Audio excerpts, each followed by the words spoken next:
طبعا عارفين ادم وطني ان هو شمسار وكيل لعيبه، وانه كان يعني له دور خبيث في انه يمشي وسام ابو علي من نادي الاهلي، وله قصص مع النادي الاهلي مع امام عاشور وبعض اللعيبه، وما اعرفش من هذا الادم وطني وما حيثيته في هذا المجتمع الكروي والرياضي المصري.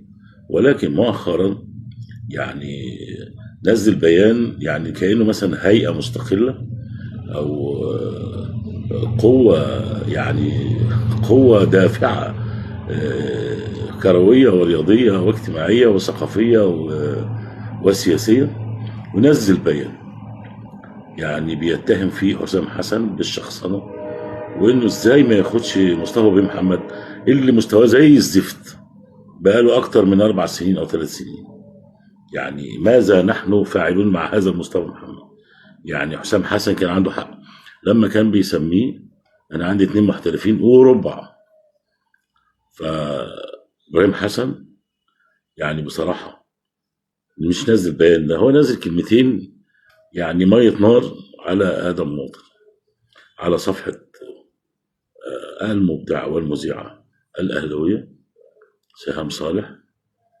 يعني بيقول كابتن ابراهيم حسن مدير المنتخب المصري ردا على بيان ادم وطني وكيل مصطفى محمد: نحن اكبر من الرد على حته سمسار لاعبين كل همه عمولته وما يجنيه من وراء لاعبه، ولن نقلل من انفسنا بالدخول في مهاترات مع هذا الشمسار.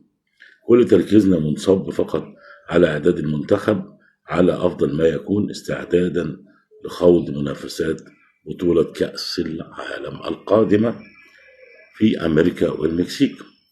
يعني نقول لإبراهيم حسن لا فض فوك يا كابتن إبراهيم، ده فعلا تربية النادي الأهلي.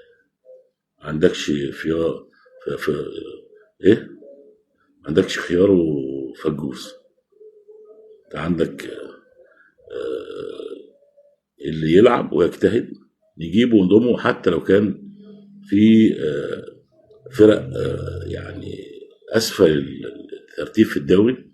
يعني هو اكبر مثال انك جبت ولد صغير يعني زي حمزه عبد الكريم، وده طبعا ده كده النسا اللي موجود من حمزه عبد الكريم ان انت ضميته الى المنتخب المصري، وربنا يستر على الولد انه عنده مباراه مهمه مع ريال مدريد في بطوله الشباب الاسباني. كل التوفيق للمنتخب المصري، كل التوفيق لحمزه عبد الكريم، ومش كل التوفيق لآدم وطني ومن على شاكلته. ده آدم ده مش وطني، ده غير وطني.